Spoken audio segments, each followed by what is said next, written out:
So Marie Torossian, I don't want to go too much into my intro. I'll start right into it. I'm super excited, as always. You know, the last time I did a little, I think a cover was Rise Bootcamp a few years ago.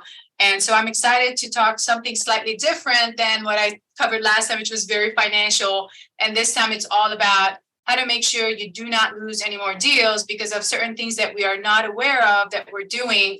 And now we're going to be able to kind of pinpoint. I'm going to give you examples. And that way you can kind of, next time you're in that process, you'll be able to catch it. So I'm a Grant Cardone licensee. Just a little bit about Grant. Grant is an internationally renowned marketing and sales trainer. He's an author of 8 sales and business books. One of the most well-known is the 10X rule book. Hence, all the 10X everywhere that you see is related to him. And that's why I'm a certified coach, 10X certified coach. He's also a real estate investor. He has over $1 billion in real estate assets that he manages, and also a philanthropist. He has a foundation. And basically, he is involved in over 17 different businesses. So my mentor is well-renowned. Linda already did my intro, so I'm excited as your trainer today to cover this material that I've learned from Grant and licensed to teach. So let's get to it. Okay, so the number one mistake that Grant talks about is not selling the solution. And this has happened to me as well. And right when I was starting out back in 2018, 2019 is when I would talk to people. I was not actually paying attention to what their problem was. I was just trying to tell them what I do. So here's what we can offer. Here's what we do. So what he's saying is that people and companies buy things only in an attempt to solve a problem. So if we haven't, sorry, this was the initial conversation I was having. This is Grant Cardone, my mentor, your mentor today. And then so not selling the solution. So what Grant is saying is that we need to be able to do proper fact finding to see what the problem is before we talk about our solutions. And instead of just selling the idea of what we do, is just really focus on what their problem is, and then find out if we do have the right solution.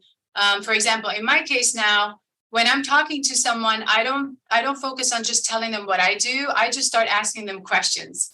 It's no longer about what I can do for them right away. It's more about, I want to get to know you. I want to know your problems in your business. And then I start providing some solutions and say, hey, we can do this or that afterwards. So the idea is to, again, focus on ensuring the customer that you can solve the problem. That comes from confidence. One of the things that I have quite changed from before is, from when I started is I had no confidence as to how to actually say it, what I do. Or how it actually fits the problem that they have. It was, again, just saying it, blurting it out, what was in my mind and what I do and what I've done in the past for my employer. And that's usually not the way people buy. So one of the magic, things you can ask is, if I could magically solve 2 or 3 recurring issues for you with this, what would they be? So this is a very powerful fact-finding question when you're talking about a specific deal that you're working on, is that really having them hone into telling you and trusting you what the real challenges are. And if they had the magic wand, like what is it that they want to solve first? Because a lot of times we are just coming from one angle, but they may, as the business owner, they may have multiple situations within that they need to solve. So we want to make sure to get their attention on that 1 to 3 things in the priority order. What do they want to solve? I want to take a moment and ask, have you had a situation like that where you're trying to, like, either you were the person that had multiple projects and you're trying to figure out which one to solve first, and someone's trying to sell you something constantly? Yep. So it's so funny because I didn't realize this until I started learning the material. I was like, I didn't even realize I was probably doing the same thing on the other end to somebody else. So this was like a mind opener for me, and I'm so excited to share it. So once they tell you, okay, now I want to focus on this one thing, and it seems to be the problem that you solve, then you can answer it with a specific, how your product is specifically going to solve that specific problem. So if it's a general thing, I need the CRM implementation. Okay, great. So when are you going to do this? How important is it?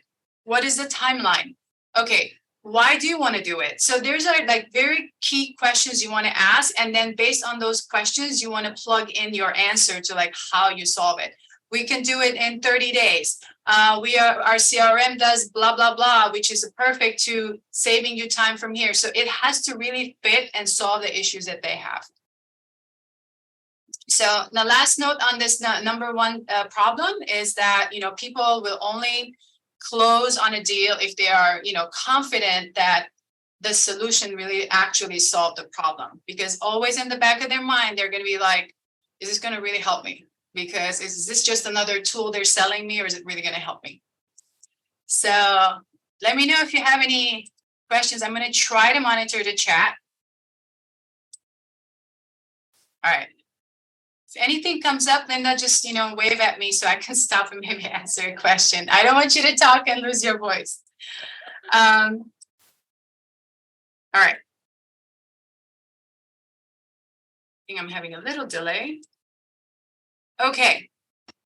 Missing buying signals. This was a massive game changer for me because, and I'll give you an example. When we are doing a presentation to someone talking about our product, we are super passionate about it. We're telling them everything that it does. But we forget about looking at the first solution we gave, what their reaction was, what was with the second solution that we gave, because sometimes they are possibly already convinced, but we keep talking and talking and talking, and it happens. So in this situation, so we want to remind ourselves to be present during the presentation. So if we're talking, that's great, but we also want to be looking at those signals from the customer, the prospect. What are their reactions? What's happening on the face? Are they leaning in? Are they leaning backward? Like what's going in? We got to read that. The customer's vital buying signs are very important. More important than your presentation. So definitely do not neglect buying signals during the presentation. Always have a wonderful presentation prepared, but again, always pay attention to what the clients are signaling. And then also pay attention if there's a decision maker and an influencer. We're going to talk about that a little bit more down the line, but always pay attention to everyone in the room or on the web, on the Zoom, for example, if it's a Zoom meeting. And always ask a lot of questions, get them to talk, get their opinions at every step of the way. And that way, if you are closing in on them, like you're closing them for sure, like you'll get a better understanding. Okay.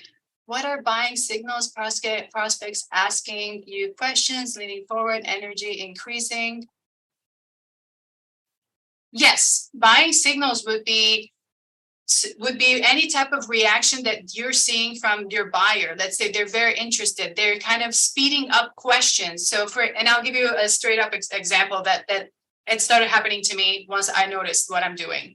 So right now, when someone is trying to, let's say, offer me a product or something, and if I really, really like it, already within the 5 to 10 minutes, I'd be like, okay, where's the price range at?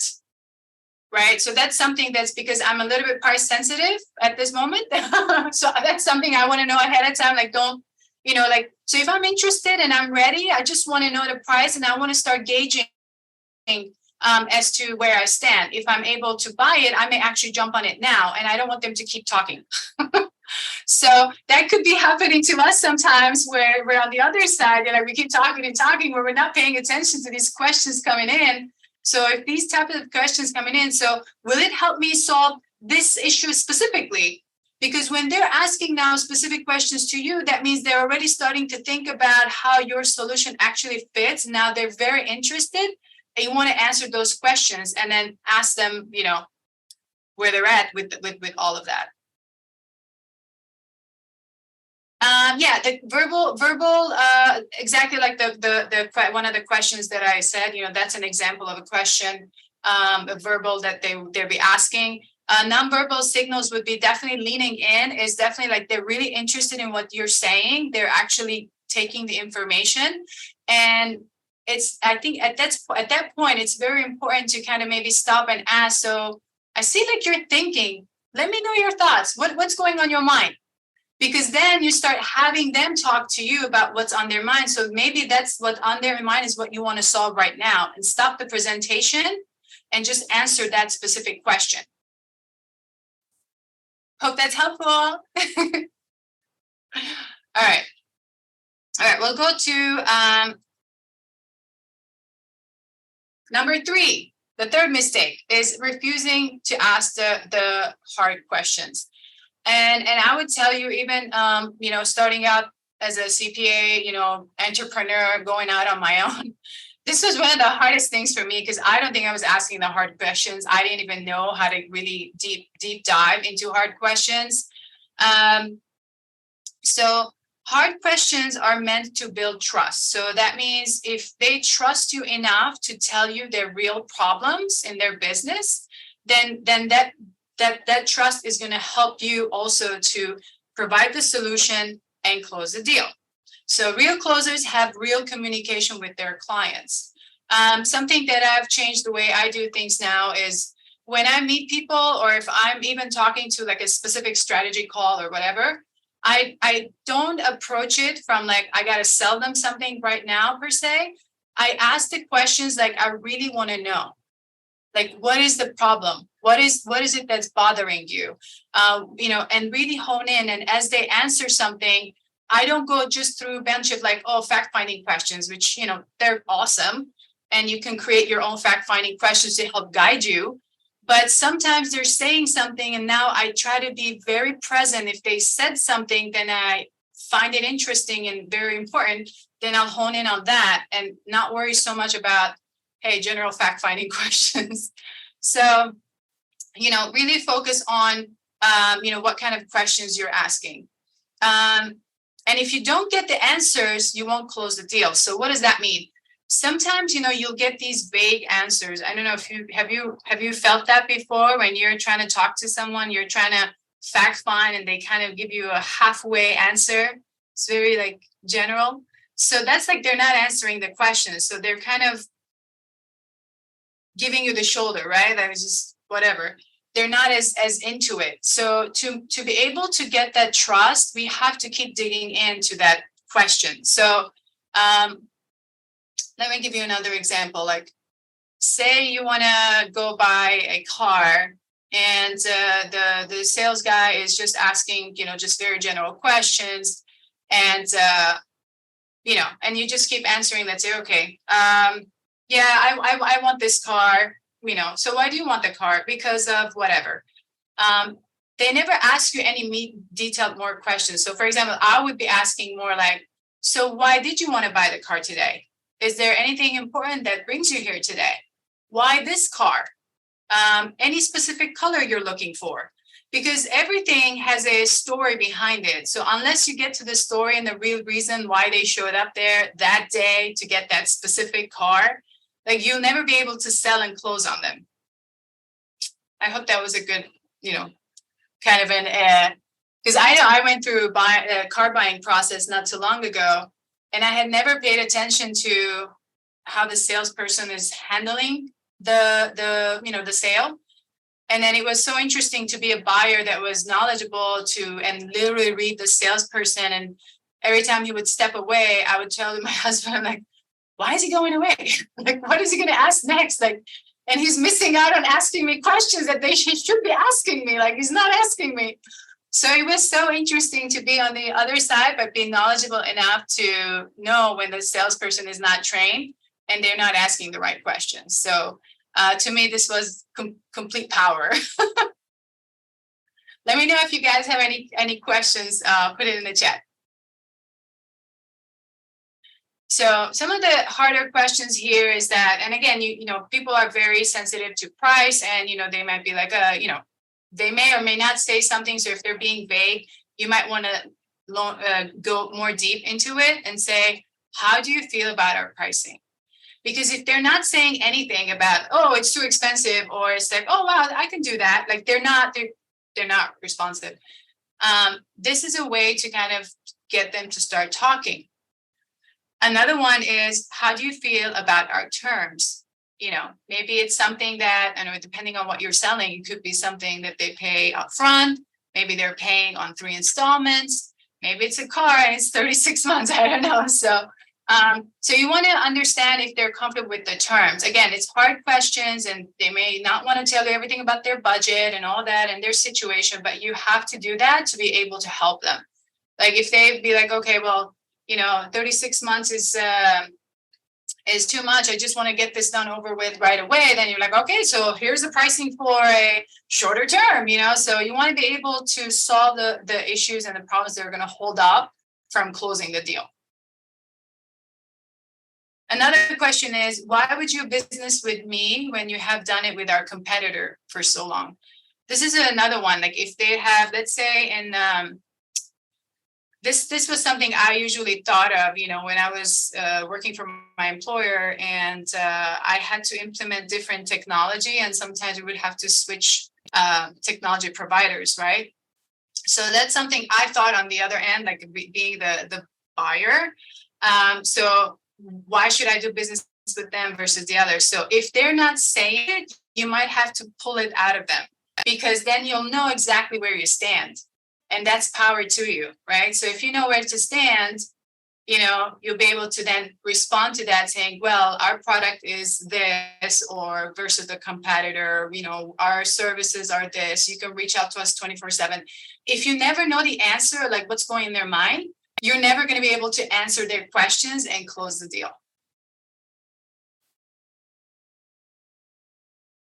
All right, I'm just checking the chat if there's any questions. Okay. Okay, so mistake number 4. This is another one that I probably made so much of it at the beginning, because apparently in the CPA marketplace, every CPA is trying to discount to kind of beat the other CPA, and that's not something I believe in. And so, but seeing that was a very, very a harsh reality, right? So the buyer is always going to be somewhat obsessed about the price. So they're always going to want to have the best price, the best price, the best price. So, which is fine. What you don't want it happen is that they sell you on their price. So what I mean is that, say your price range is anywhere from, I don't know, 10,000 to, I don't know, 30,000. I don't know if you guys have products that high or low, doesn't matter. Just an example. So, and then the customer says, oh, well, somebody else is going to do it for me for 5. So can you give it to me for 5? So they're trying to sell you on what somebody else is going to do for 5, but you don't know what somebody else is offering really. And you know that you are going to deliver the best price, best service, the top quality for that price. So how do you handle that? Right? So every buyer is going to be willing to pay the higher price if the quality is there. But we have to also convince them, and not be convinced the other way around. So we shouldn't give in to like, oh, somebody else is doing it for half the price, so now you have to discount.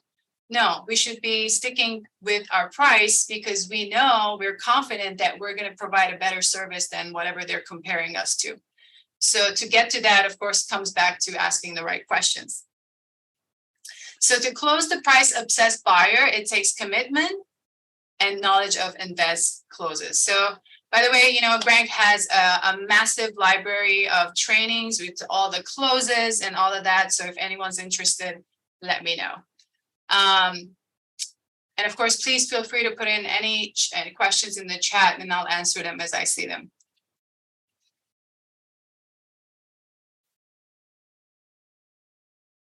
Okay. Here's another one. Presenting without the intention to close. So I'll read what's on the slide because that's from Grant, and I'll give you an example that I've gone through. So what Grant does is that he makes it clear to the prospect that his intention is to have the product or the service delivered to the customer by the end of the week. So that's a very bold statement. So that's something that many of us, I think, maybe especially as women, it's very hard to do, to be that bold to get out and say, I'm going to get this to you by the end of the week. So I know that I still kind of struggle a little bit with it, but the more I learn and then I practice, I'll be able to do it. So another way to say the same thing is, thank you for your time today. My goal is to have my product at your company by the end of this week. So if the customer is kind of like unamused or whatever, and you can just be very, very simple and say, hey, I understand. I just wanted you to know my intention. So one of the things that this does is it helps us get into the mindset of like confidence, and because we know what our intention is. So I think it's for us and it's for them. So it's for them to know where we stand and with our intention. And it's for us to feel the confidence that we can actually help this customer. So, so here it says you have to be present with confidence, but not arrogance, and set the stage early, showing that you know your product and you can solve the problem. Open with your intention to close the deal. Be transparent and obvious about what it is that you hope to accomplish. So I promised you that I would, tell you a little story here, but so I used to do when I started in 2019, 2020. So I would tell, my prospects, what is it that I do? And, I would have this strategy call, almost an hour. I would probably tell them everything I know. And at the end, it was like, okay, so you let me know, what you think. And let me know if you need my help. And there was really no close. It was just like, let me know. Let me know. It doesn't really close anything. So I never had an intention. I never set the intention to say, I want to be able to help you by the end of the week, or I want to get you to be my client. I'm going to be able to help you do this. So obviously each one of us has our own style. So one of the things I do now is that I'm not as bold as Grant, but I'm a woman. So, one of the things that I do now is, when I'm talking to the individual and I hear them already saying a few of their challenges, what I say is that, well, that's great. That's why we are here, and I am going to solve that problem for you. So tell me more. So that's my way of kind of setting the stage that I am the person to solve the problem. So, and that has really built great trust. And we've been able to continue the discussion. And by the end, I'll be like, okay, so I need XYZ from you. Send them to me, and then we'll start getting you to solve the problem. So this is the way my style has kind of evolved, because I'm not as bold as that, but and I hope that helps you out. Yes, Linda, I just saw that. I'm coming to that actually. All right. So any questions, ladies, please make sure to put it in the chat. So that's the way I've been able to kind of like set the stage my way. Sure, Robin. So the way I say it is that as soon as we start the strategy call and, they kind of talk about, why they got on the strategy call. So I'll pick what they said as what challenge, the first one they said, whatever it was. And I'll say, that's great, because I am going to help you fix that problem. So let's keep talking. What else is happening? Tell me whatever. So I just reinforce the fact that they made the right decision to get on a call with me, and I am the right person to solve it. So I don't say that I'll get this to you, because again, if it's an accounting thing, it's not like something I can deliver within the week. It's not a product per se. But we can certainly get everything rolling by the end of the week if they deliver things on time. So that's the idea, at least to give them that intention that we are the right people to solve the problem. To build that confidence. So and then I close it with the same. Here's the instructions on what we discussed. here's what you're going to deliver to me, because I need that information, let's say, to provide a quote, because in accounting situation, that's what we're doing. We kind of have to, let's say in a tax situation, we have to look at prior tax returns. We might have some new questions. And then a lot of times they are so lost that we need to look at those before we come back with a quote. So then I would be, okay, so you're going to deliver this to me. And once you deliver it, we're going to, provide a quote. And we are excited to get you resolving these issues that we talked about. So always looping, the close with another confirmation that we are going to solve the problem. So that builds very high confidence and trust in each other. And then, of course, you follow up. You don't let them going far away for too long. So in this situation, this is like an actual presentation. Let's say in case of you're providing, let's say, IT services, or you have a specific CRM system, a product. So you tweak it the way it fits your business. So this is just my example of in a accounting firm kind of situation. Okay. All right, not asking for the close early enough. So I kind of insinuated to this with the first one. So when we are, doing the presentation, we talked about buyer signals, right? So it kind of ties in with this, where when you're presenting, let's say, the first problem solution, it's best to stop and say, have you seen enough to make a decision? Or do you have any more questions? So again, we talked about how to stop and then and have them talk about what's on their mind. Because if they are ready to go, then you don't need to do a whole 45-minute presentation if 15 minutes in and they're ready to go. So you don't want to delay them and overwhelm them with too much information. So if the buyer says no, then keep going. Okay, let's go through the next solution we have for you. And then again, ask again. Get a feeler for them. Look at their body language. Look at those communications, right? Verbal and nonverbal communication. And ask them again, so what do you think?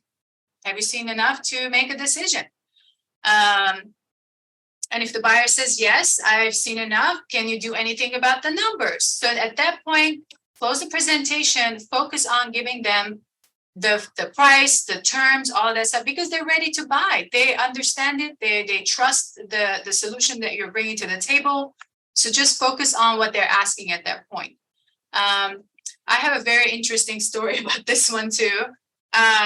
So I think it was in 2020, in the midst of COVID, shutdown, hard to get clients. I had literally just launched a CPA firm.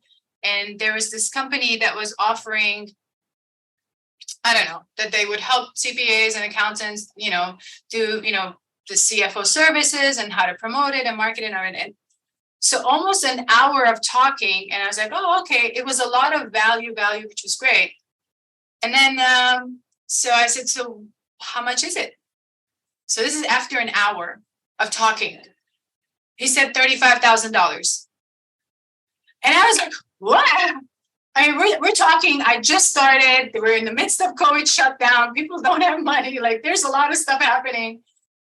I just feel like, what? I'm like, oh my God, like just all my dreams just shattered kind of thing. That feeling of like, well, I could do this, but I can't afford it. Like I got to put food on the table first. So it was such a bad thing. So I didn't even realize it at the time until I started learning these techniques. And I was like, oh my God, that dude just messed up my 1.5 hours of my time and didn't even do the work. So if he had kind of told me roughly the price ahead of time, kind of get me to engage with it, and then be able to, like, say, touch base with me, like, have you heard enough? Just, in 15 minutes, if he had asked me this question, and then I've asked him, okay, so how much is it? And he had said 35. I'm like, okay, dude, look, I don't have the money. I don't have the money right now. So I can't do it. We could have saved over 45 minutes of each other's time. So literally it would have saved both of us a lot of time and headache, because I felt bad at the end. I'm like, dude, this dude did a great job presenting, but I'm like, I can't do this. It's just, I can't afford it. So this really hit me so big. Like when I started learning, these techniques, And like, okay, so from now on, whether I am the buyer or I'm the seller or the closer, I'm always cognizant of it. So that's why I was giving you an example earlier. If I'm the buyer and I like what somebody's telling me, I already interject and be like, how much is it? Because if I can afford it, I'm going to go with it. If I can't afford it, I'm going to tell you right there, I'm not ready for it. Come back to me in 6 months. So, I don't want to waste their time and I don't want to waste my time. So this is a big one. All right, let me check the chat.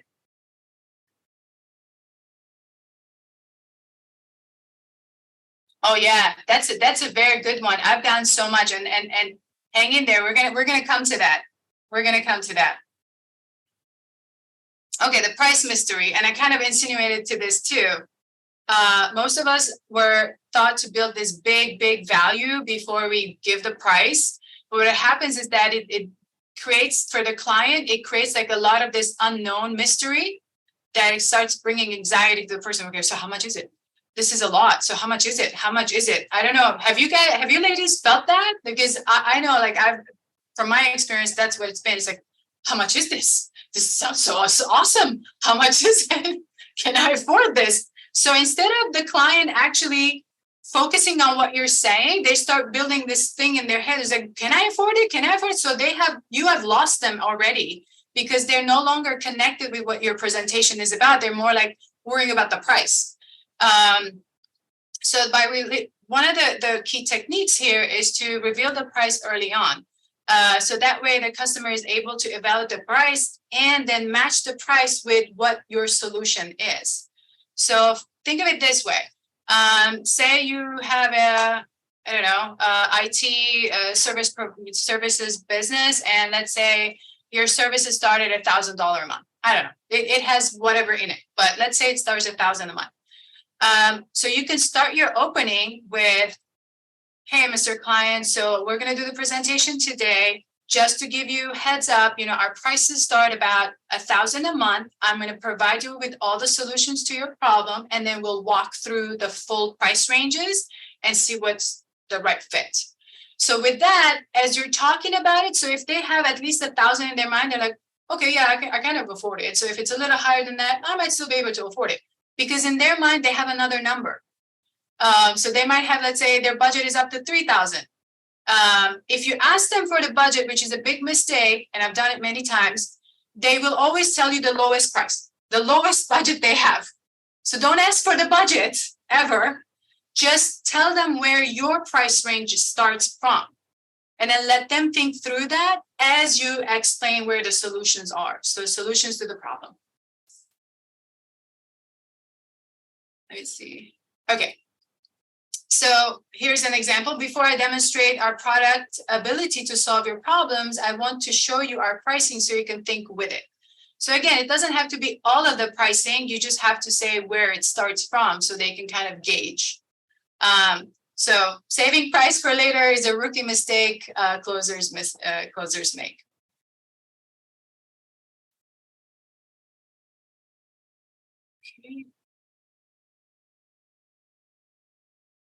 Okay, here's another key thing that Grant provides.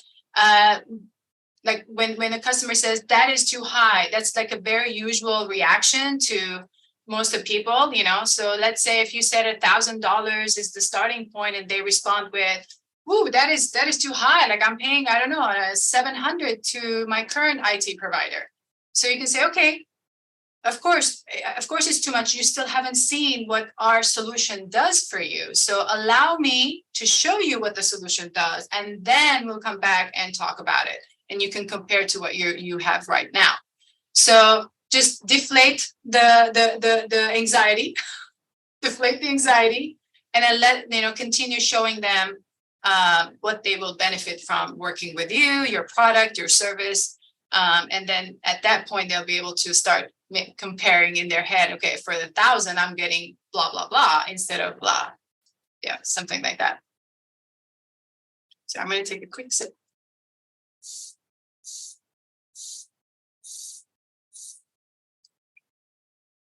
Okay, so mistake number 8 is ignoring influencers. I made this mistake too. So I was trying to connect on LinkedIn with decision makers, like usually the CEO. And I totally missed the fact that there would be other influencers. And I should have known, because at my employer, I was the CFO and I was the influencer. So I should have known better, but I didn't really put two and two together until I started learning the techniques. So take the time to ask, each one, what are the problems that they individually are trying to solve. So, for example, in my case, when I was the CFO, if we were trying to implement, let's say, and I was working for a chamber, if we were implementing a chamber-wide, let's say, membership and events kind of a technology, I would want to know what kind of reports they're going to be able to pull. Because for finance, I'm going to need to rely on certain information. And if the system doesn't work right, I need to be involved. Other than the cost, which is, I know I'm running the budget, so I know how much money we have, how much we've allocated. So I am an influencer. So when the CEO is making a decision, the events person is there, the marketing person is there. We're all deciding together at the end. So this is something I totally missed it when I started my CPA firm, and I wasn't paying attention to that. I would just talk to one person or a board member, and they'll be like, "Oh, but you got to talk to that person." Like, I totally missed the opportunities. So another thing you can ask, during the presentation to each influencers is, why do they find each of those specific things important to them? Like the example I did, for me, it was like financial reporting. For my membership people, it was like, how do we manage the members? And, it's like, can we send emails through this? Can we not do that? What happens when they drop the membership and when they restate it? So their questions and their needs are different than mine. So this is where the type of questions we should be asking. And don't ignore anyone or they will kill your deal. So definitely keep an eye contact with whoever is there, and make sure that you've asked the question, like, who else should be on that presentation. So if it's something during booking, let's say when you're booking your presentation, you might ask, who else other than yourself, with influence of decision, who should be in the meeting. So these are key questions to ask to make sure that you're getting everybody's involvement, and then always track everybody's reaction and their needs. Okay, mistake number 9. Using free trials to close a deal. So free trials are very, very good for driving traffic. So you'll see, people using ClickFunnels and other methods of like giving something, free for getting information. And that is all that it's good at. It builds, brings traffic. So you start getting more people on your list. However, if you try to give free service or free trials to your product or whatever, it's a longer cycle to close these people. So most of the people that sign up for free things, they don't use it. They don't use it. And then you're just going to have to try to do the demo again and then try to close them. It's a waste of your time, basically. So one of the things that Grant does recommend is that if you want to do free, giveaways, is that, let's say, like the book is one thing, but then maybe if you want to do a kind of an exchange, let's say, hey, you can test it out, but you're going to give me a testimonial of some kind, so something, let's say, that could be a way that they try it out, give you at least a testimonial that you can use, because if they don't want to come back and they don't want to do it anymore, but at least you have a testimonial out of it. Again, free will break your company and your cash flow. So, be aware of how you're using free items, in your arsenal. And then 10, no urgency. And this is what I was coming at, Linda. I know you mentioned it. So no urgency. Too many salespeople and organizations never insist on closing a deal. If you truly believe in your company, product, and service, you must learn how to insist on closing. And this is very difficult, I think, especially for us. I think when I say us as women, like, I'm sure guys do that too. But for me specifically, it's been very hard to kind of like make it an urgency. The now or later close is great for putting your deal back into play and getting it done now rather than later. So I know the question came up, what happens when someone says, let me think about it. I gotta, so you gotta find out at that point is that, did you not talk to the decision maker and the influencers? What's holding it up? Because maybe you didn't present to everybody. So that's key. If you find that out, then you'll be like, okay, so is there someone else that needs to make a decision? Why don't I present to the whole team instead, so that I can provide the correct information? Take control. Don't let them take control at all, because if they take control, they're not going to answer. So the other close, again, there's like, I don't know, hundreds of closes in the Grant Cardone training materials, but another one is you can say, sorry, this was about, let me see again. I lost my train of thought. Now or later. Okay, so I want to think about it. Okay, great. What would be the difference between making a decision to right now or later? How important is this to you? When do you want to implement this? Because if they wanted to implement it now, and there's no reason they should not make a decision today. If they were thinking of doing it later and they never told you, or you never find out about it, then you just made a presentation. Now you're going to have to start following up, because it's going to be a hard one. They may have other things that's going on and you don't know about it. You're like, oh, I'm ready, I'm closing, but you're not. It's not, because they're not ready. So it was more like gathering information. It was the research ahead of time. So that's why it's super important to do fact finding and really digging in during that hard questions, so that you save yourself time too. Because if they're not ready, if that's not the priority in their book, and you try to present and try to close on it, it's not going to close. It's just going to be delayed. And you're just going to have to follow up. It's not the end of it all. Now, the next thing is, which I have another training, 10 mistakes in follow-up. The follow-up is very important. And the more you follow up right after, the very important to try to keep the people engaged with you. One of the things that it's not here, and I want to tell you, is that if you don't follow up, and it's one of the mistakes that we cover in that training, if you don't follow up, they'll forget about you. Then when they're ready to do it, then someone else shows up and someone else gets the deal. So all that presentation, the time you spent just went out the door. There's a lot of money to be made during the follow-up. So follow-up is really important. It's never lost. Not one thing can lose the deal. So anyway, so your sales team can, should train and drill on how to use pressure and kind of like rolling and closing it. It does require a lot of training, because it requires confidence and knowing, the material very well. All right, I'm going to check to see if there's any other questions before I do, wrap up.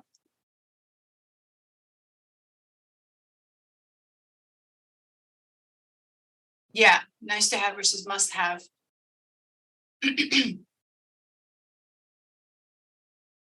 Okay, so I'm just looking at anything else. I don't see other questions. Okay, so how much time do we have? Okay, around 10 minutes. So I'd like to either answer questions, or I'll also do a quick takeaway if everybody can kind of write down which of the 10, 1 or 3. Obviously, you can't do all of it right now, but like 1 to 3 that you feel like, okay, I can definitely retweak myself and start using it right away.